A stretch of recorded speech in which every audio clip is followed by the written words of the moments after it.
Good morning, good morning, good morning, good morning once again. Mga kaibigan, kamag-anak, kapuso, kapamilya, at kapatid sa pananampalataya. Once again, nandito na naman tayo sa pinakapaborito nating barangay, ang Barangay Aganan na sakop ng Dao, Capiz. Muli, nandito tayo sa ating mga paglalakay para sa ating paglalako ng panindating puto. Nung nakaraan, may nagsabi sa akin na mayroon daw misa ngayon sa araw na ito. Third Friday of the month. Kaya bumabalik tayo para magtinda ng ating puto doon sa kanilang ermita. Ermita kasi ang tawag nila sa kanilang simbahan. Kumaga barangay chapel. Nandito po tayo. We are approaching to the school, primary school of this barangay. Pero bago tayo tutuloy doon sa ermita, dadaan muna tayo rito sa kainan. Ang kainan ni Maren. The Maren's Place. Tingnan natin kung nandyan ba yung mga suki natin sa ating panindang puto.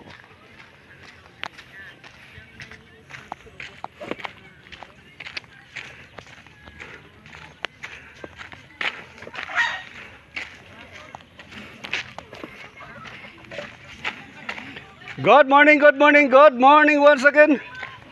Ang ating mga suki, nandyan pa ba? Nandyan pa ba ang ating mga suki? Parang wala na. Ay, ito na lang nabutan natin, oh.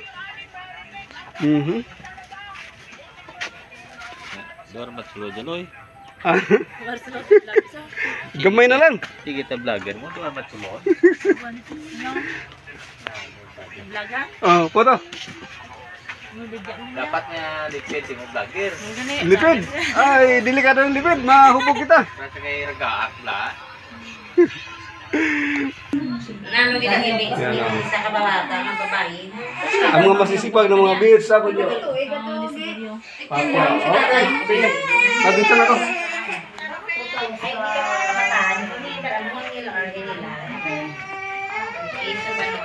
Yan.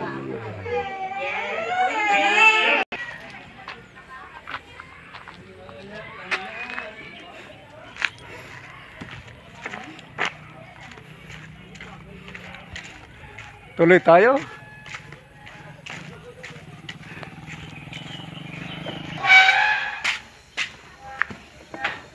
Good morning, wala klase.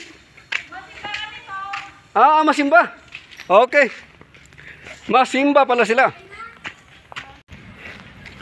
Sayang, hindi natin napindot ang ating cellphone sa pagtapat natin doon sa tindahan ng magiting na konsehal ng barangay na ito, si Honorable Gilbert Danoya. Isang magaling at masipag na konsehal na patuloy na sinusuportahan ng kanyang mga constituents. Dapat lang naman.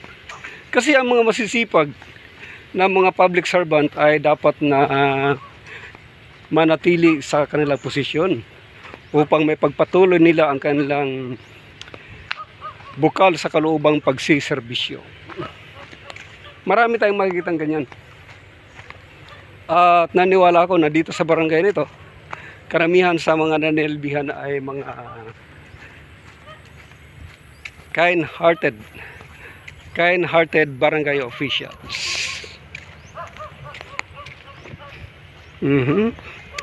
Mahirap tong di natin makita ang posisyon ng ating camera.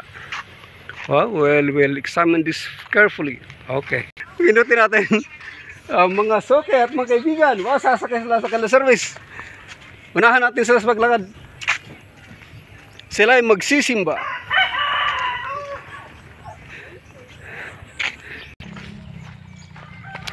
Malapit na tayo. Malapit na tayo sa ermita ng Aganan. May bibili kaya sa ating puto sa lugar na ito? Eh kung wala tayong magagawa kung walang bibili. Ubos na ang ating puto. Thank you.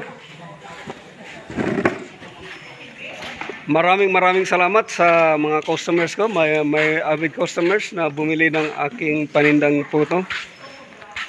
Naway patuloy natin dalangin ay patuloy silang pagpalain ng ating poong may kapal upang manatili sila sa kanilang mabuting kalusugan. Mag-umpisa na ang kanilang misa dahil nandun na si yung kanilang kura paroko. Dahil siyempre ubos ang ating panindang puto, uwi na tayo sa ating tahanan. Babalik na tayo sa ating pinanggalingan. Okay. Salamat sa inyong ano.